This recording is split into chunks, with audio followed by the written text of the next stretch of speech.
But now, as you write down, let me make it easy for you then. Let me just show you the first contradiction. Let me just give you some verses because there are too many, so I'm going to read some of them, all right? You can write them down because, in fact, I'll even give you my article on this. Hold on. Let me make it easier for you. This is an article I wrote in response to a Muslim named Bassam Zawadi years ago. So you can follow along. Here's the link. All the verses I'm about to give you are here, and I'm going to share it with everyone else. And for everyone else, when I'm done with this, I'll put in the description box and pin it as a comment. This is the article. So are you ready for me to read some of the verses?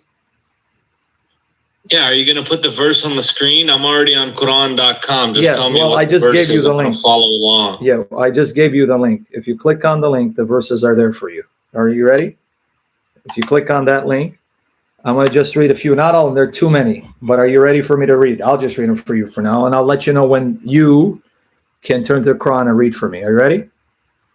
All right. Okay. So Dr. James. This is an article I wrote years ago in response to Bassam Zawadi, a Muslim apologist who since disappeared. He doesn't debate, at least not publicly, in a debate he had with James White, which you can find online, on the Quran, its view of the Trinity. There are major problems with Zawadi's appeal to this passage. In the first place, this text contradicts the repeated assertion of the Quran. Allahu Akbar. You don't need to read my article. Scripture which is clear. Okay. You don't so is it Surah Al-Baqarah, chapter 242? Do you want to read the verses then? Because you're reading, you don't need to read my article. We just read the verses. So you want to read the verses or you want me to read the verses?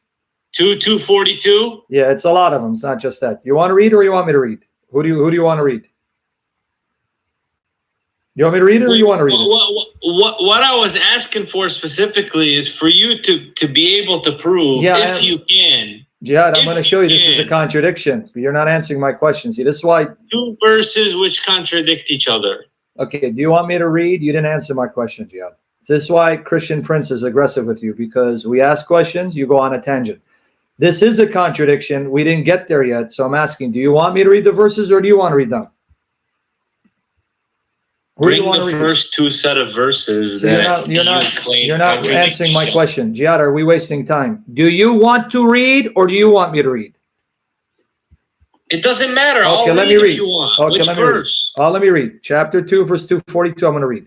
Okay, this is what we said. Okay, let me read. Thus doth God make clear his signs, ayat, to you, in order that you may understand. So he makes the signs clear so you can understand. Now, chapter 11, verse 1. Just follow those verses in the article. Chapter 11, verse 1. My friend, don't go too fast for me. Okay, well, it's right there. The verses are there. You don't need to write them. I'm going on my website. Oh, okay. All right. So you're going to pull it up. Okay, then you pull it up and read. So, see what you're saying. Okay. This is how Allah makes his revelations clear to you, so perhaps you will understand. Okay. Then you read from your website. Go to chapter 11, verse 1. Open it up from your website. Chapter 11, verse 1. Okay, do you agree? Do you accept this? That's okay, yeah. What's the problem? Yes. Go to now chapter 11, verse 1. Then you say, oh, Yusuf Ali, I don't know that, but this is not Yusuf Ali. I don't know what English translation you guys. It doesn't matter, man. Just go to chapter 11, verse 1. Read it from your browser. This is how Allah makes his revelations clear to you, so perhaps you will understand. Yeah. Now we're going to go to chapter 11 verse 1. Yeah.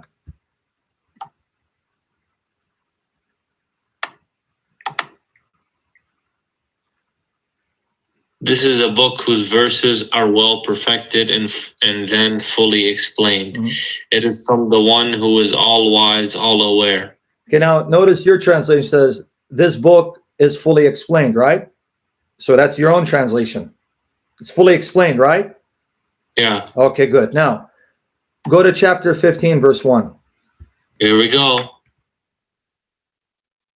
But so far, these two have said that the Quran is fully explained. Yeah, we haven't gotten to the contradiction yet. I have to first establish the point, then we're going to get there. So now go to what I just told you to read. So you said chapter 15, verse 1, right? 242, I'm making a note. And then chapter what? I'm writing it. 15, verse 1. And you don't need to, you can go later and write down the verses from the article. They're there. 11:1. Yeah. And then 15 what? And 15 what? Verse 1.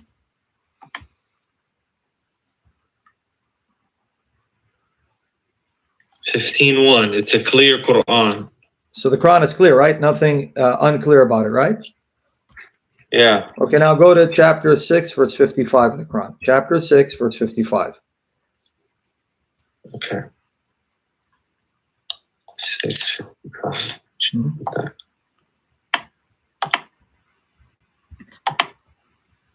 Give me a minute.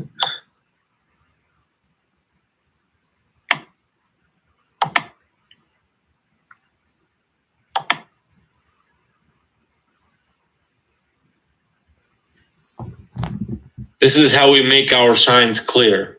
So okay, finish it. We just finished the entire verse. I don't want to stop you. So the way of the wicked may become distinct. Okay, so And thoughts, huh? that was it, right? Manifest. Now, the signs, you can look at the word. That's the word ayat. That's what you call the verses of the Quran, because each verse is supposedly a sign from Allah. It's a miracle.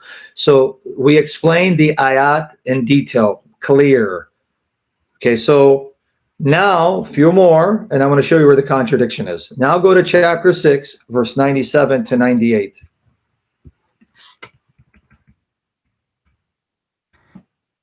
'97 to 98. Just read it. 6, 97 to 98.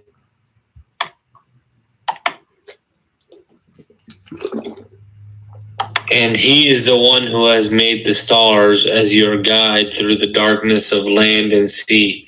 We have already made the signs clear for people who know. Keep going. And he is the one who originated you all from a single soul, then assigned you a place to live and another to be laid to rest. We have already made the signs clear for people who comprehend. Good. Okay, so you see, clear. We made it clear. So there's no confusion, no ambiguity, so that you can comprehend. Clear, detailed. Now, go to chapter 6, 114. We're going to look at 3 more. 6, 114. But is this all referring to the same thing? Yeah, What well, is you'll it? see. You'll see it's referring to what's in the Quran. It's not referring to what's in the Vedas. 6, 114. 6, 114? Mhm.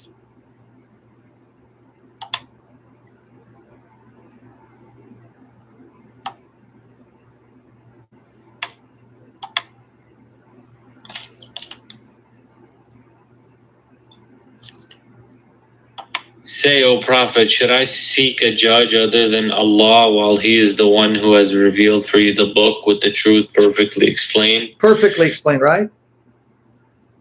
Yeah, those who were given the scripture know that it has been revealed to you from your Lord in truth. So do not be one of those who doubt. Okay, so something that's clear, so you can understand, perfectly explained, means there's no confusion in it, no ambiguity. Perfectly explained. My translation, Ali Khan, explained in detail.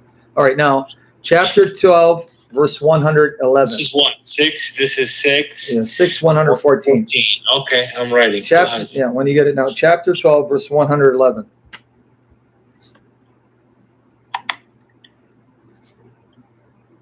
111. Yep.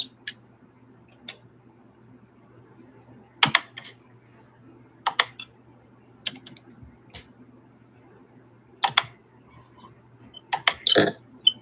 In their stones there is truly a lesson for people of reason. This message cannot be a fabrication.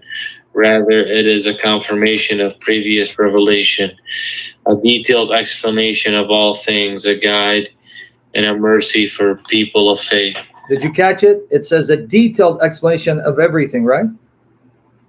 Did it say some things or everything? Meaning everything in this book, right? This revelation, right? A detailed explanation of all things. Right? So this Quran is a detailed explanation of all things, meaning all things mentioned in it, right? Okay, now go to chapter 16, verse 89. We're almost done. 16, verse 89. So this is everything that says clear. Yeah, that means it's perfectly explained, perfectly clear, so you can understand. And this book is a detailed I'm going to explanation. evaluate it. Say it again. I'm going to evaluate Yeah, it. that's okay. I'm just trying to show you. So the Quran says it explains all things. 1618 or 1689? 1689. Just understand the point, though, right? 1689. Go ahead. Yeah. Consider, O Prophet, the day we will call against every faith community a witness of their own, and we will call you to be a witness against these people of yours.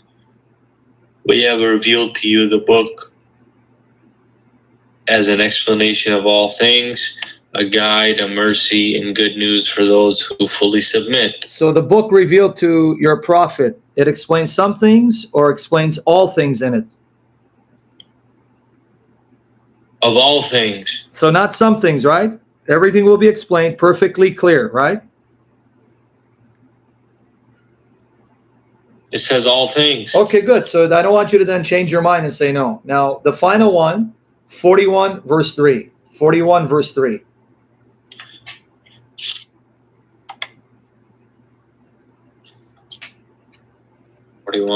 Verse 3.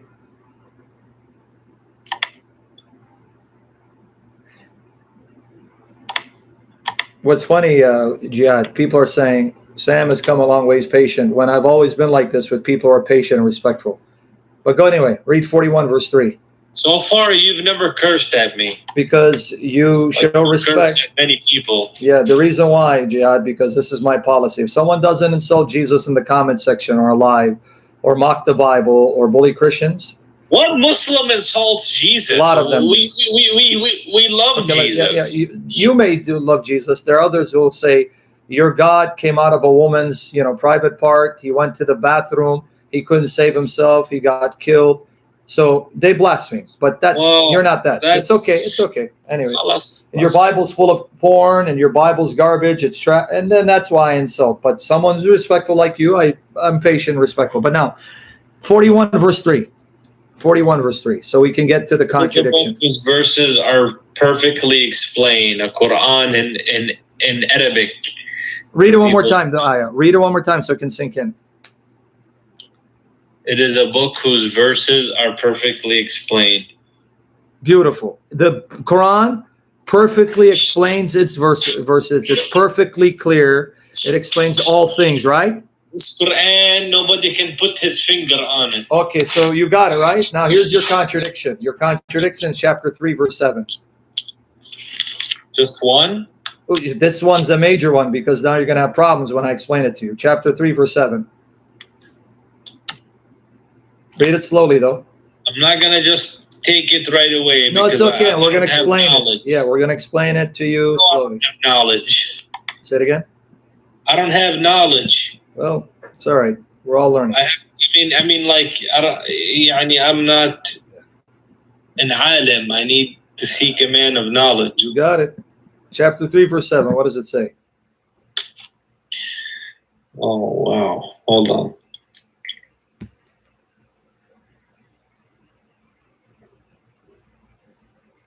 He is the one who revealed to you, O Prophet, the book of which some verses are precise. They are the foundation of the book. Not too fast. Some verses of the Quran are precise or ahkamat. Okay, and they are the mother of the book, al-Kitab, the source of the book. Okay, keep reading. Some are allegorical, you mean? Well, that's your translation, but that's fine. And the others are... another verse, or is that this? This says the verse, man. Others are allegorical. Finish it.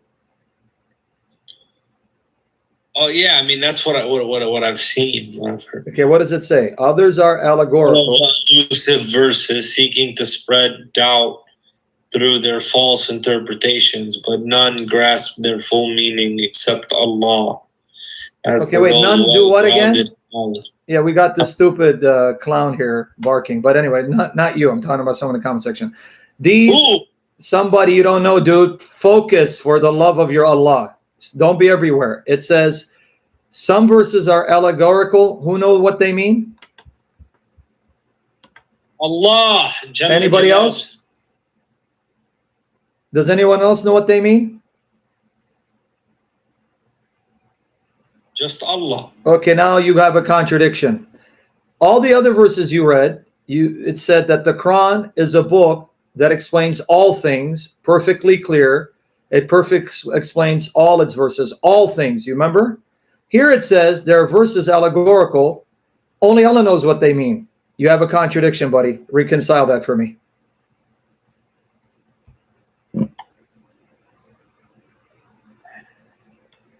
Go ahead. Like I said, I just wanted to make a note for the Okay, time leave a being. note. And related to that is, if the Quran, there are some verses that are clear and other verses that are allegorical.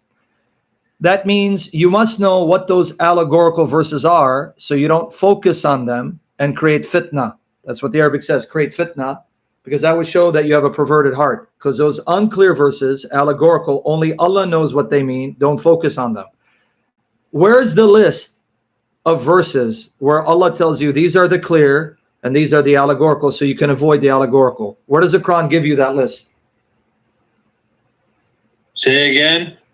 In order for you not to anger Allah, you need to avoid the allegorical verses so that you don't focus on them trying to understand what they mean. That's what the ayah says, because only Allah knows what they mean. That means you should know what the allegorical verses are. Where does Allah give you a list telling you these verses are allegorical, stay away from them? How do you know what those allegorical verses are? Where does the Quran mention it?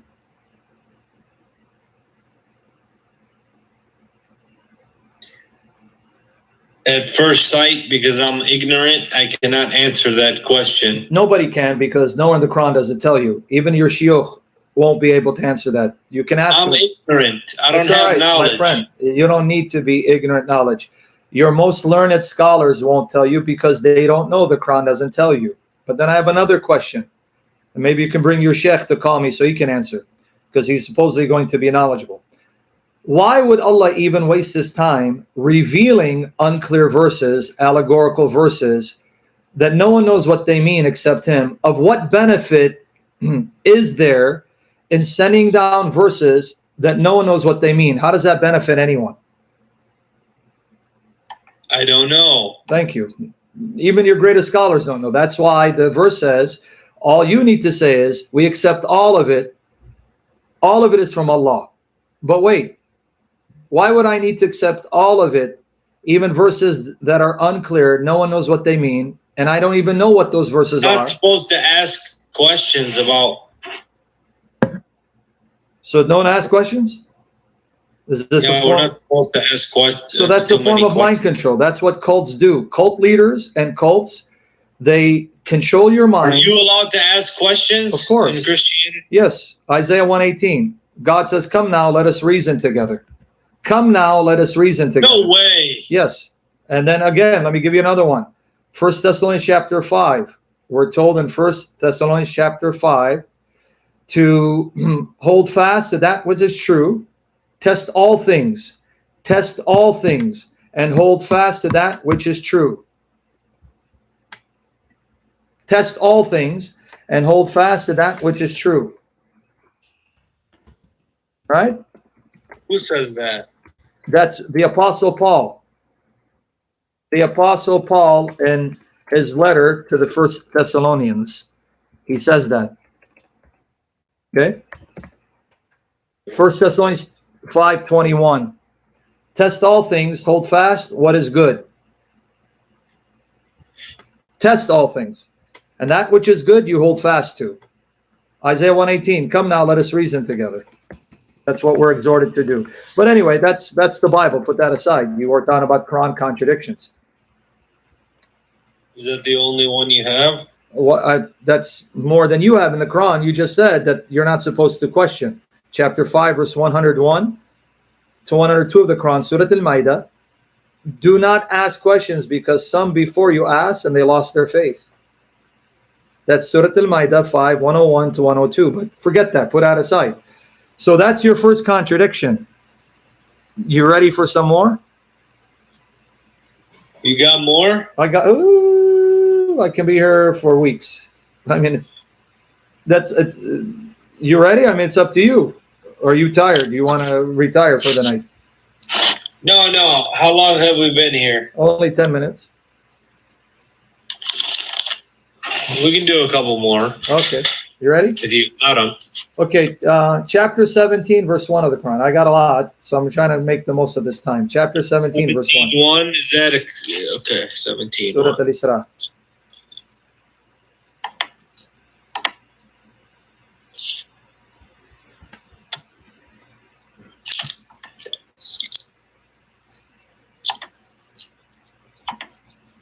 Okay. Okay, read for me.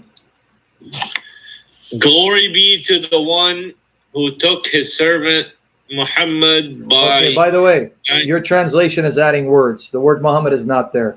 The Arabic doesn't say Muhammad. It says, glory be he who took his servant by night. So don't read what's added in parentheses and brackets. That's not in the Arabic. You can see the Arabic, it doesn't say that. Yeah, it doesn't. So good. Keep The word Muhammad is not there. I can identify that. Yeah, and a lot of other things won't be there that they add to the verse. Okay.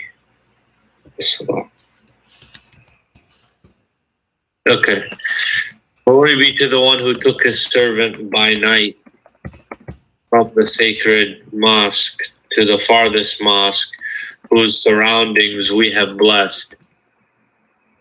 You finish it. Finish it. So that we may show him some of our signs. Indeed, he alone is the all-hearing, all-seeing. Okay, now, the Quran just said, it's perfectly clear. It explains everything in it, all things in it, perfectly clearly. That's what it said in those verses, then it contradicted itself. So if the Quran is perfectly clear and explains all things, can you tell me, just from the Quran, who that servant is? Do you have the answer for that just from the Quran? Who took his servant? Yeah, who's this? Just from the Quran. Don't give me hadith that explains it, or translations that add words and brackets or parentheses. By night from the sacred mosque to the farthest mosque, whose surroundings we have blessed, so that we may show him some of our signs. Indeed, he alone is all-hearing, all-seeing. So, can you show me who the servant is?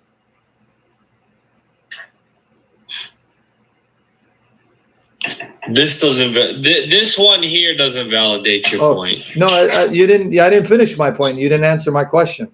Who is the servant, and how do you know? We know the prophet. Prove it. How do you know that?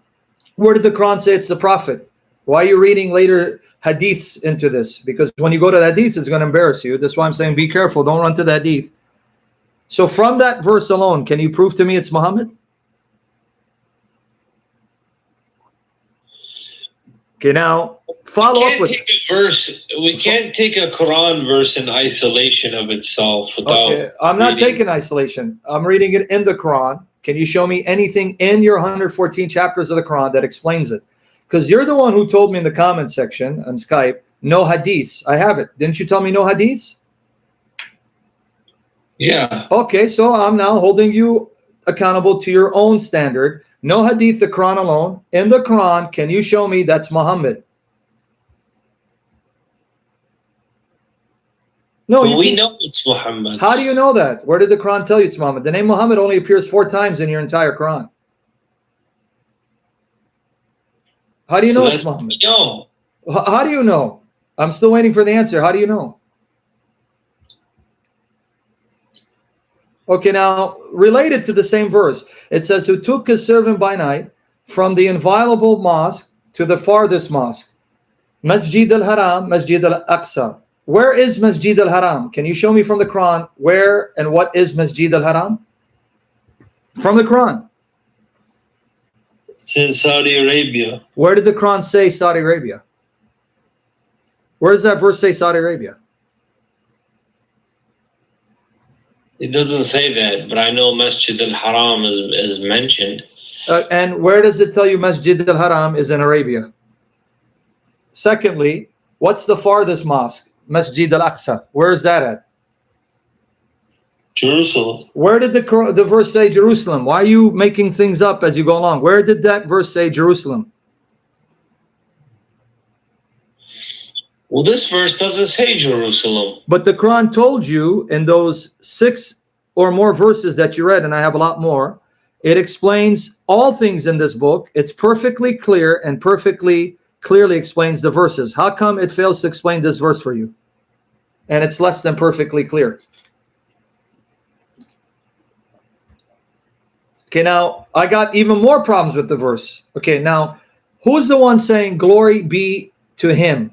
But this one, you're taking this verse in isolation of itself. Okay, give me the context of the Quran. Give me the rest of the verses so I don't take it in isolation. Where in the Quran does it explain this verse?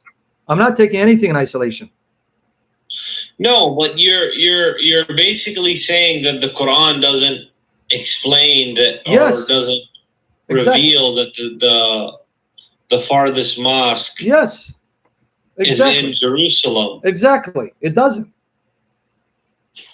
That's the truth. And doesn't tell you who the servant is. Maybe it's Moses. How do you know?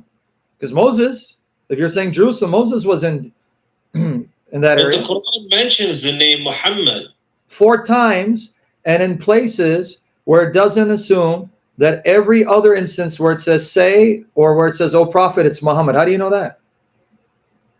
What? Say that again? The name Muhammad only appears 4 times, and it's mentioned in certain isolated places scattered throughout the Quran. So how do you know that whenever the Quran says say, O prophet, or the prophet is not harsh with the believers, that's Muhammad? How do you know that?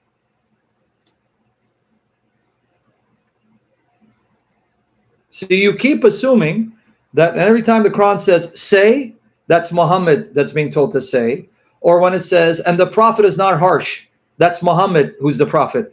Where does the Quran say that this is Muhammad when it mentions the prophet? Or why does it have to be a criteria? Because you told me don't go to the hadith. I'm using your criterion. Do you remember? Did I say not to go to hadith, or you said it? So without the hadith, answer those questions, especially when the Quran says it perfectly clearly explains everything in the book.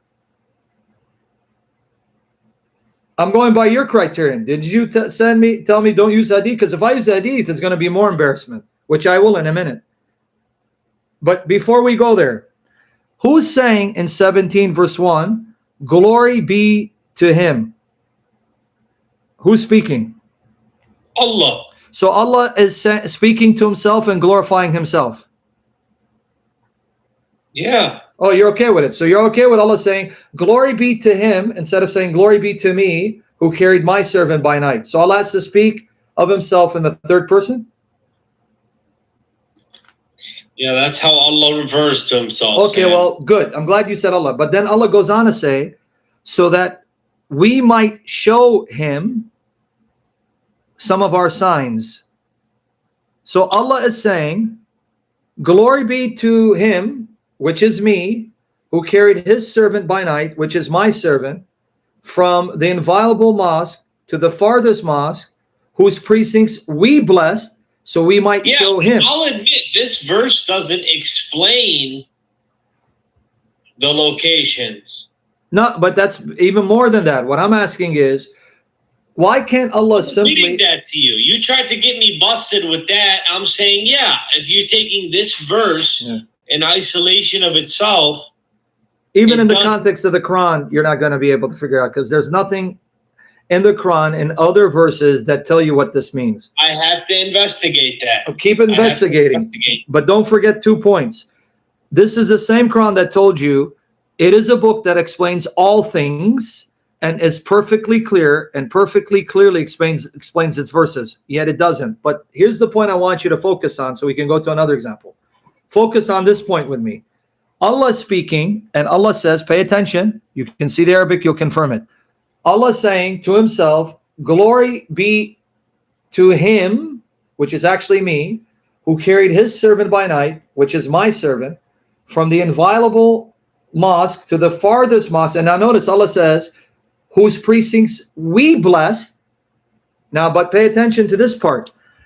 So that we might show him our signs, ayat. Right? Do you see Allah says we might show him? Yeah. Okay, now here's my question. If you're following the Arabic and the English. So he goes, we might show him our signs. He is the seer. Wait, so the one that Allah is showing his signs, Allah just says about him, the one that he showed his miracles to, he, the one we showed our signs to, he's the seer, the knower? Who's that? Yeah, I figure, I had a feeling you might bring that up. Okay, then address it. But that's ambiguous. Yeah, but my point is, Allah says we might show him our miracles.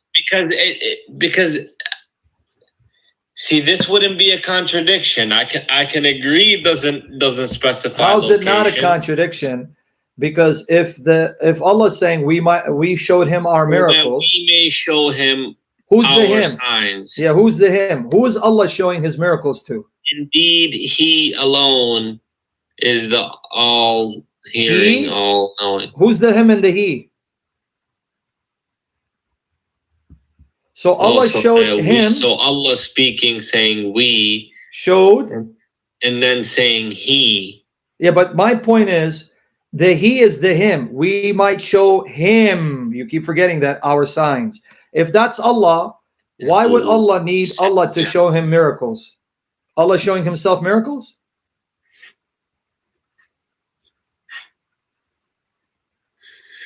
You know what? Hold on. Yeah, exactly. Hold on. But if it's Muhammad, then... so let me see if I understand what you're saying. Yeah.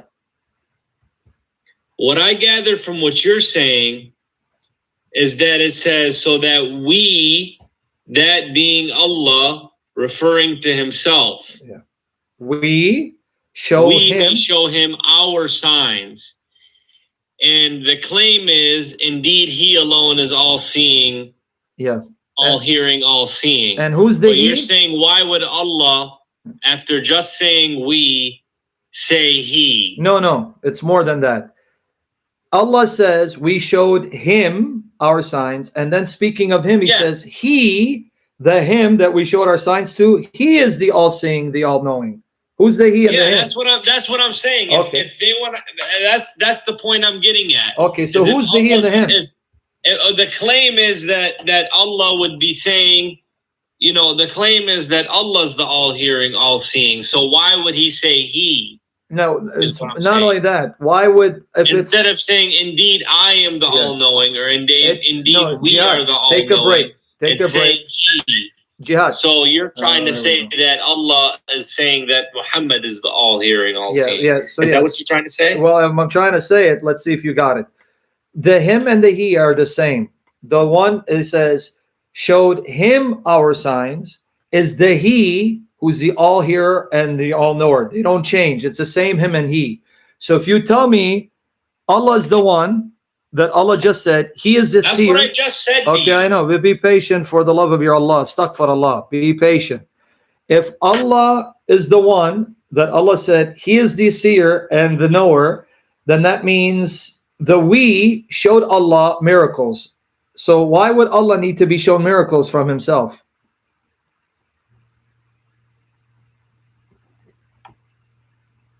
And if you say Muhammad, it's even worse. Because if it's Muhammad, we showed him Muhammad. We may show him our signs. And Allah is showing the Prophet. Oh, but then you just destroyed it. Our signs. Okay, but then finish it. The he is the seer and the knower. He is the all-hearing, all-seeing. That's Muhammad. You just said it's Muhammad.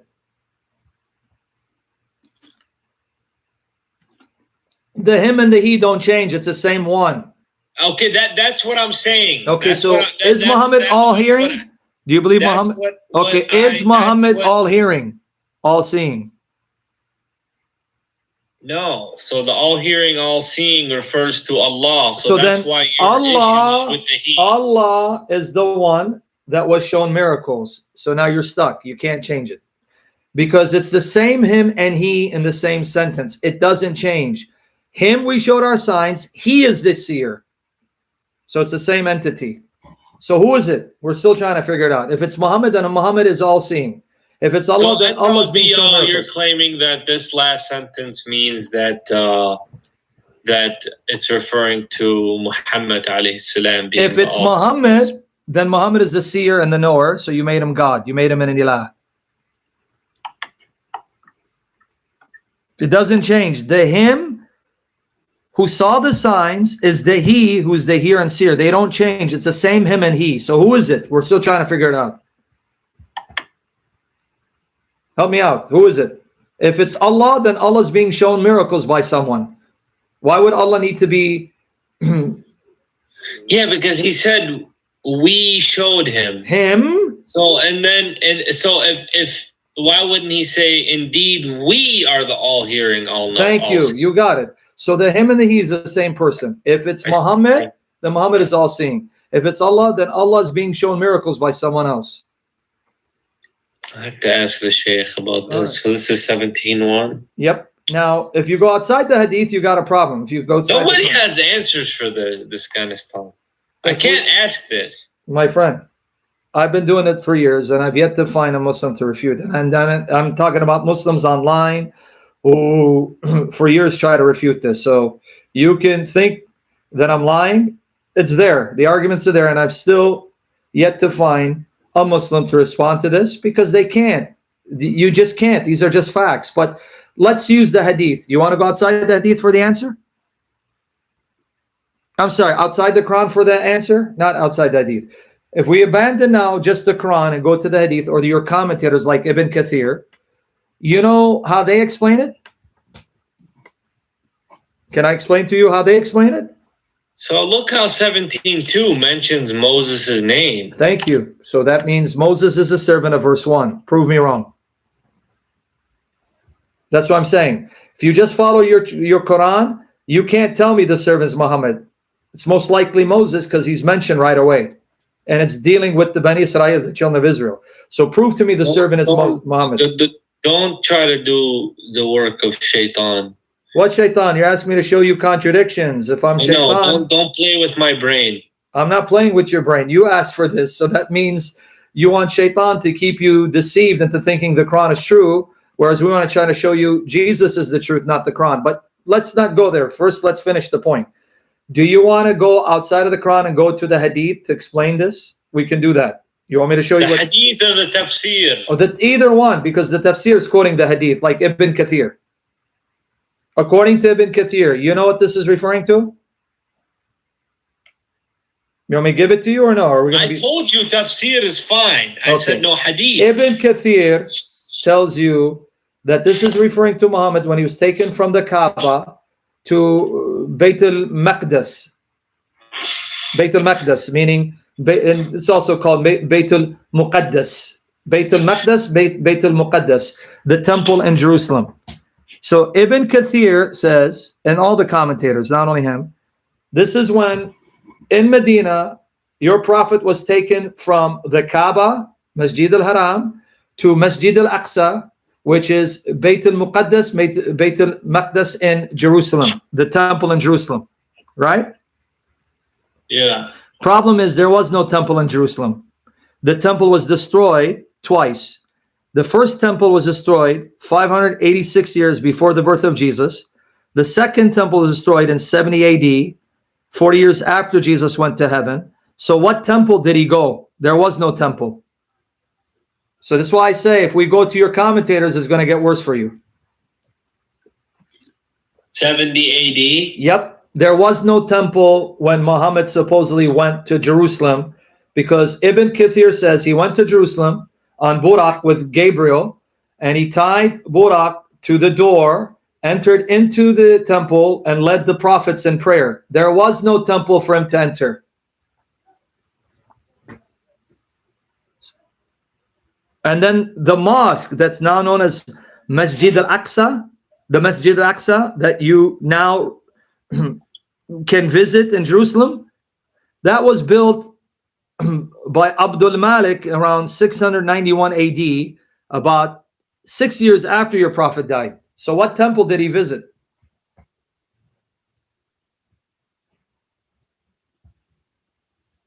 What temple? So this is why I said if you go outside the Quran, you got 40 problems. years after Jesus, you said 70 AD. Yeah, that's 40 years after Jesus went to heaven, 70 years after he was born. Oh, okay, I see. Okay. There was no temple, there was no masjid, no mosque in Jerusalem when your prophet was in Mecca and supposedly traveled there.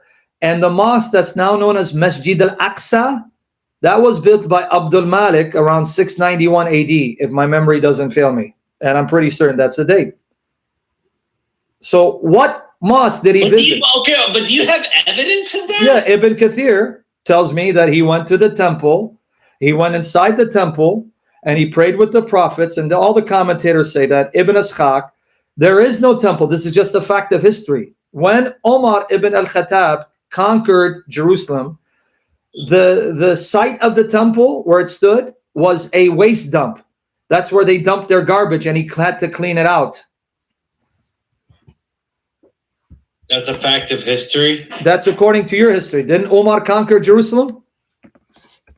Yeah. Okay. When he went to the Temple Mount, where the temple used to stand, he found it as the waste dump, where they would dump their garbage. So there was no temple standing there.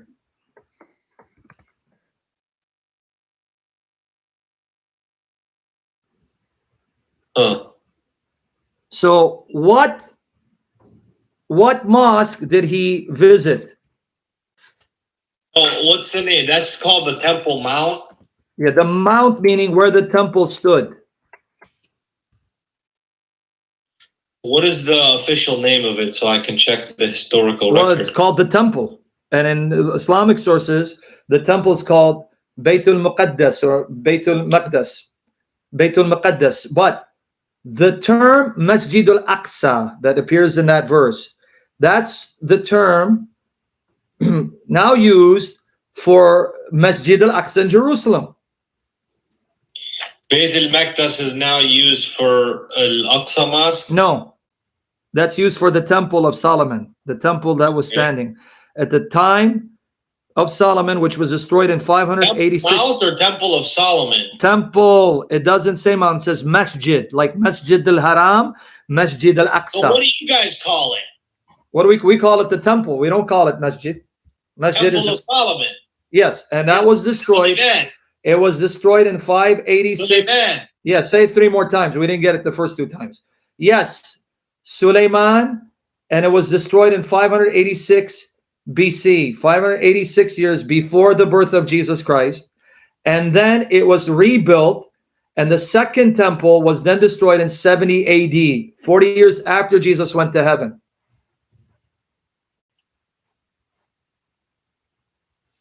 Wallahi, I will check it. We'll check it. Yep, as I said, it was initially built in 691, Masjid Al-Aqsa, and it was finished around 705. So you get the point?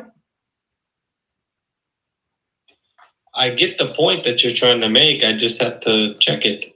Yep. So you guys confirmed, right? 691, and then completely finished by 705. Anyway. Al-Aqsa was built in 691. And then it was completely finished by the year 705. So the question is, what Masjid Al-Aqsa did Muhammad visit when this supposedly took place in Mecca? And are you talking about when he went on yeah, exactly. That's what the Muslims say. Yeah. Yes. You want me to give you Ibn Kathir? You keep asking like you said Ibn Kathir.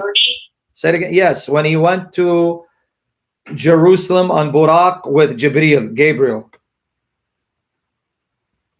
And it says that he went to the temple, he even tied Buraq to the door there, entered in it, and led the prophets in prayer. What temple he entered? There was no temple for him to enter.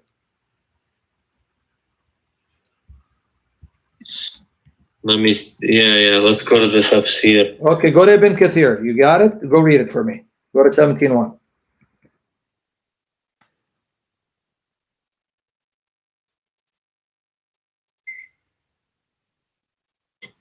What is it? Chapter 17, verse 1. Surah Al-Isra. Ibn Kathir tells you what Masjid Al-Aqsa is. He says it right there, man. I mean, I have it, but I want you to see it for yourself. You gotta go to tafsir.com. Well, I gotta find it. Okay, let me get it for you. Hold on. Let me get you Let me the get online. the tafsir. Alim, you can go to alim.org. That's where it is. I'm going to get it for you. Hold on. I'll get you the link. Well, But did you make that website? Yeah, I know. I'm the one who made alim.org with all the Muslim sources. Yeah, I got that kind of money. The Yahud are financing me, right? Is that what you're trying to say? All right. Let's go, my friend. Here, let's go. Here it goes. Are you a Zionist? Yeah, that's what I've been accused of because my name is Shamoun, right? Okay, here you go. Here's the link. Here's the link, friend. Let me get you the link, and I'm going to share it with everyone else. So you can see, here's the link. Click on it. This is your Ibn Kathir translated in English by Muslims, specifically the Salafi. They'll sell you for a fee. Here's the link, guys. Ahmed, I just posted a link, Ghani. Did you guys confirm Masjid al-Aqsa was built Abdul Malik in 691 and then it was completely finished by 705? Did you guys confirm that? Oh God, I have a tafsir here. Glory Okay, well, be read to it, him. man. Read it, so you know I'm not making it up. This is Al-Jalalain that I'm reading. Yeah, I don't know if he's going to mention it there, but go ahead. Glory be to him, an affirmation of Allah's transcendence, who carried his servant Muhammad by night, is in the accusative. Accusative. That means it's the object. Okay. Yeah, but I don't. This is too short. It's not a give. I just gave you the link to Ibn Kathir. Just go there. Okay, and you can do if you have. What's wrong with this? With this? Does it mention it? Allahu Akbar. Does it mention it? I have it right here. Ibn Kathir. To Al Masjid Al Aqsa means the sacred house, which is in Jerusalem. It's in Ibn Kathir. The sacred house. Who took his servant for a journey by night from Al Masjid Al Haram to Al Masjid Al Aqsa. That's what I was going to tell you. So why doesn't Al Jalalain mention it? Because it's too short. It's a concise tafsir. He's not going to go into detail. You need the lengthier ones like Tabari, Qurtubi, Ibn Kathir. That's why I just gave you Ibn Kathir. It's right there. I have it in front of me. So Jalalain won't mention it then. He'll mention it's the mosque, but he doesn't go into detail. Then what did he tell you the mosque was? Did he say it's in Jerusalem? Well, there's 3 pages of it. Oh, in Jalalain, yours? Okay, then read it. I don't have 3 pages on mine. I got the abridged version, I guess.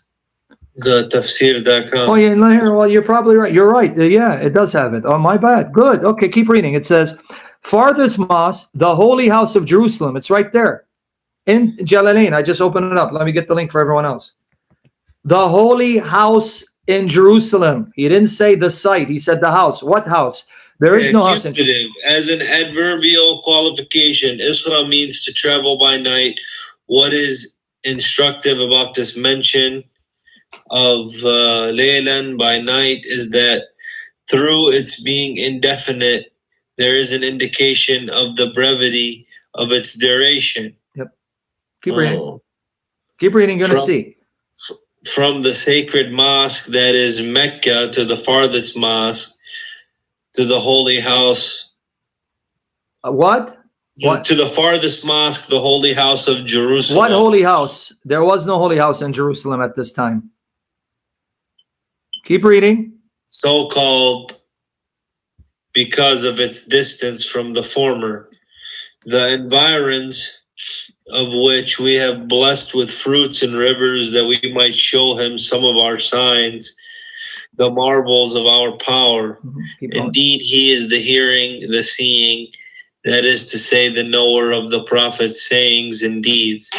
Thus he, Allah, was gracious to him by way of carrying him on the night journey, which comprised his encountering the other prophets, his ascension to heaven, and the sight of the marvels of the divine realm, and his communion.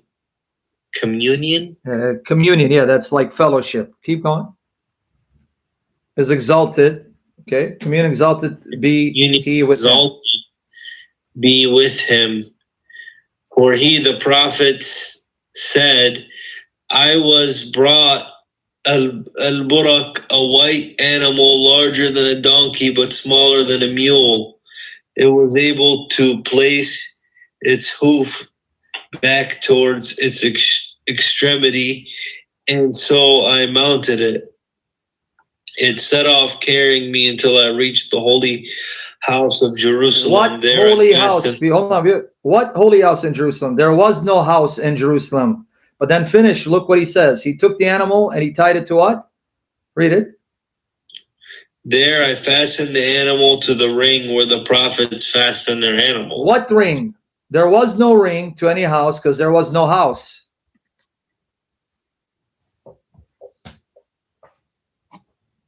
And they all agree. So I was unaware that Jalalain provides more details. I thought it was very short to the point. But thank you for bringing it to my attention.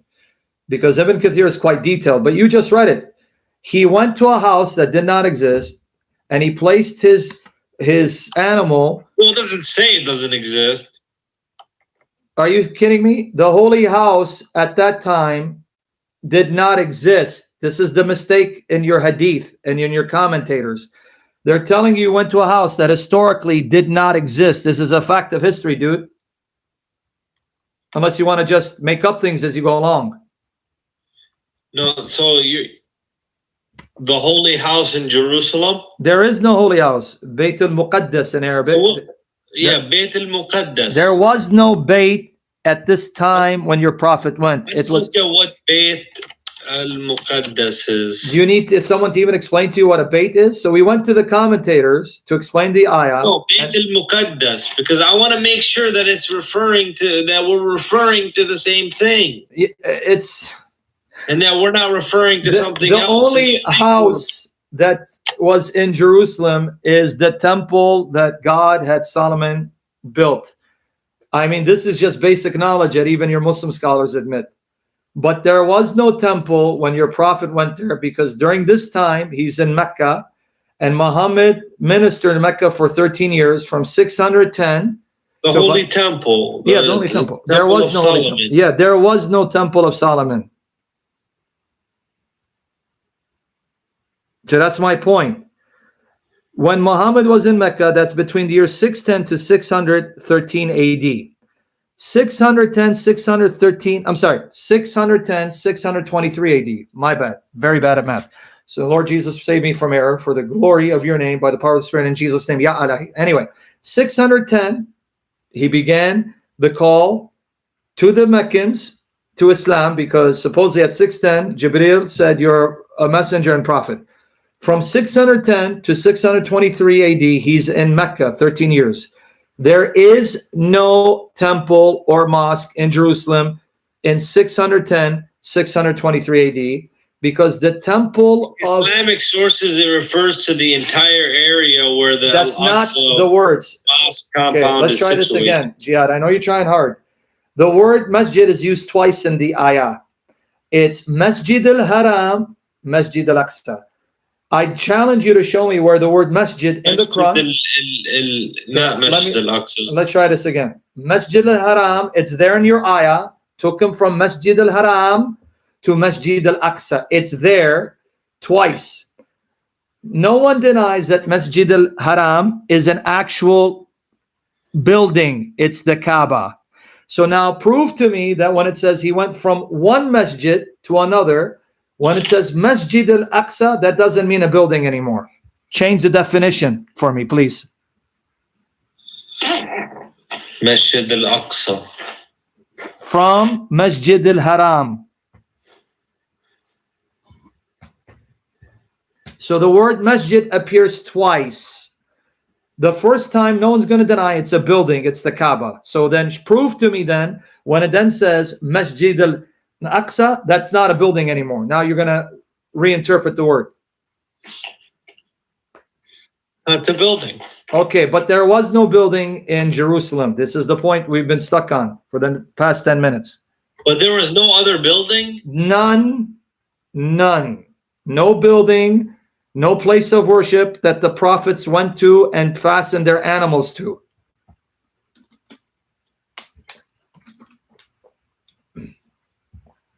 And this is supposedly referring to Bayt al-Muqaddas. Well, that's what you wanted me to show you from the commentators. So you want to ignore?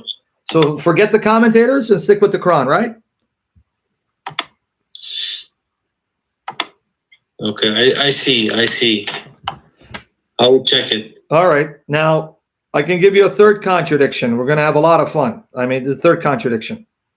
Okay.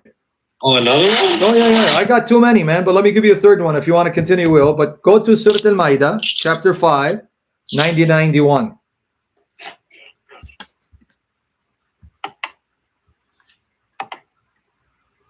Chapter 5. 90-91. Surah Al-Ma'idah, chapter 5, verses 90-91.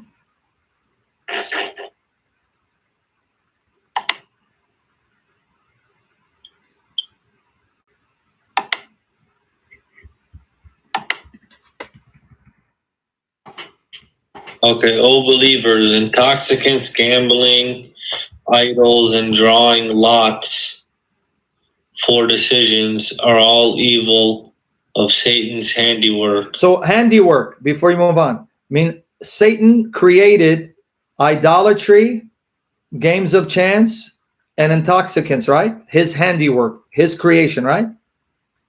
Yeah. You got it, right? Uh-huh. Reread it again, 90-91. Read 90-91. Read it again because I want it to sink in. Satan's plan is to stir up hostility and hatred between you with intoxicants and gambling and to prevent you from remembering Allah and praying. Will you not then abstain? Read 90 one more time. I want you to catch it. But it was abrogated. Yeah, forget this is the one that abrogated the other verses that came before it, according to your commentators. That's not my question. Don't you guys have abrogation in the Bible? Yeah, well, you didn't even get to the point. You want to change the subject? We can. Ask you a question. I'll get there. First, read who created intoxicants. Because God had different covenants with different people. Who created intoxicants? Don't change the subject. Verse 90. I'm telling you. Who created intoxicants? Don't throw stones if you live in a glass house. Who created intoxicants? Now you're getting scared. You're ashamed of your deen. Who created intoxicants? I'm not ashamed of the. I'm telling you. In 90, who created the intoxicants? Shaitan. So why does Allah take Shaitan's creation and make it one of your rewards in paradise? That's my argument. Why are you going to have intoxicants in Jannah? In paradise? No.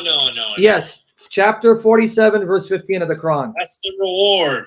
Why is Allah rewarding you with a creation of Satan? You're not getting my question. Pretend you understood.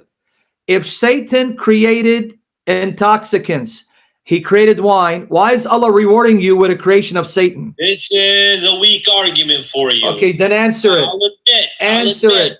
Previous two, answer it. Have to look into. Answer it. Have to look into. Jihad, I'm going to hang up on you if you don't answer it. Why is Allah giving you Satan's creation as a reward in Jannah? Well, I cannot answer that question, but what I can tell you is that in heaven, everything goes. Even Satan's creation goes? So Allah's going to take Satan's creation and make it your reward in paradise. Oh, that makes sense. Oh, beautiful. Then perfect sense.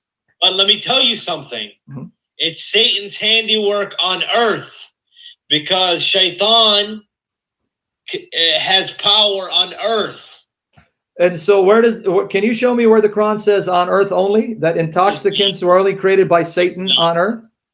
And to use your logic, that means using your logic, even though intoxicants are the creation of Satan, you still can have it in paradise. That means you can also have idolatry in paradise, right? Because it says Satan created intoxicants, idolatry, and games of chance. So according to your logic, idolatry in Jannah would be okay as long as you don't do it on earth. Is that what you're saying? Idolatry, we will be with Allah. Okay, but wait, no. Follow your logic. You're saying intoxicants on earth is a creation of Satan, and it's evil on earth, but okay in paradise. That means if you're going to be consistent, idolatry should be okay in paradise as well. Well, in Christianity, the heaven has the same things. Can you show me in the Bible where it says wine is a creation of Satan? Show me that in the Bible. Drunkardness. Your religion says that intoxicants, which includes khamar, wine, is created by Satan, just like he created idolatry and games of chance. So why is Allah honoring Satan's creation and making it your reward in paradise? I'm going to make a note of it. But then it gets worse for you, friend, because elsewhere it says that intoxicants is the creation of Allah. So is Shaitan and Allah partners in creation?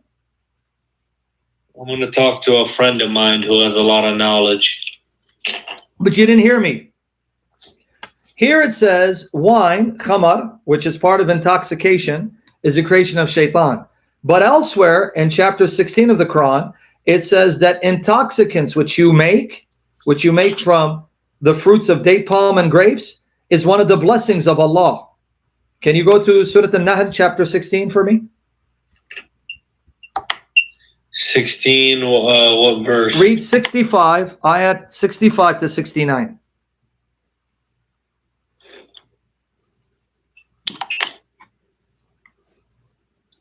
Do you have abrogation in the Bible? We'll talk about that. It's not the same. I'll talk about it. Just let's finish this point and I'll talk about it.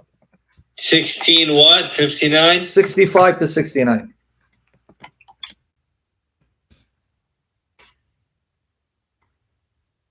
$59 to $65. 65 to 69. What 59? Surah An-Nahl 16, ayah 65 all the way to 69. Yalla cuz, yalla. Yalla, yalla. Wallah makan. And Allah sends down rain from the sky, giving life to the earth after its death. And that's a blessing, right? These are the blessings of Allah, right? Huh? These are the blessings of Allah, correct? He blesses you by sending rain on a dead earth to make it alive, right? That's his blessing. Wait. And Allah sends down rain from the sky, giving life to the earth after its death. Surely in this is a sign from those who listen. So that's one of the blessings of Allah. Now the other blessing of Allah. Doesn't say it's a blessing. So wait, so when Allah sends water to revive the earth, that's a curse. It's not a blessing. Yeah, you make sense, Jihad. So it's a curse from Allah. But it doesn't mean it's a curse either. The point of the ayah is to show you the goodness of Allah and how ungrateful you are. Your earth is dead, which means you can't survive because there's no food. So what does he do? He makes it alive by sending rain so that you can eat. But no, that doesn't mean it's a blessing. Okay. Alhamdulillah. Exactly. And I'll read the other verse to show these are the blessings of Allah. And there is certainly a lesson for you in cattle. We give you to drink of what is in their bellies. But in between their crap and their blood. Betwixt the refuse and blood.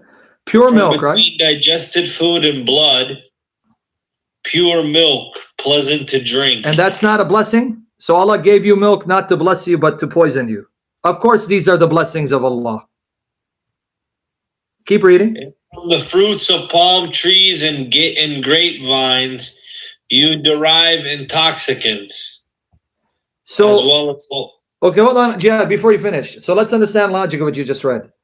Allah mentioned the intoxicants that you make from the fruits of grapes and date palms in the same context where Allah gives you milk from cows and Allah sends you rain on a dead land to make it alive with produce. And then read the next ayah. Keep reading. Wait a minute. Read the next one. Nourishment, intoxicants, and nourishment. Right? Lo, there is indeed a sign for people who have. Lord inspired the bees. Okay. Make your homes in the mountains, Keep the going. trees, and in what people construct. 69. And these bees do what? And freed from the flower of any fruit you please, and follow the ways of your Lord has made easy for you. From their bellies comes forth liquid of varying colors, in which there is healing for people. Surely in this is a sign of those who reflect. Okay, now pay attention to what you just read. the bees give you this drink of diverse colors for healing, and the cows give you milk to drink, and Allah sends rain on the earth that's dead to make it alive so you can have all this produce to eat. And then you're saying the wine? That's part of the blessings that's in that list. And Allah gave you date palms and grapes so that you can make intoxicants as well as other nourishments from it. So here, intoxicants is one of the blessings of Allah. But in Surah Al-Ma'idah, it's a creation of shaitan to mislead you and deceive you from Allah. So which is it? And who gave it to us? Allah or Satan?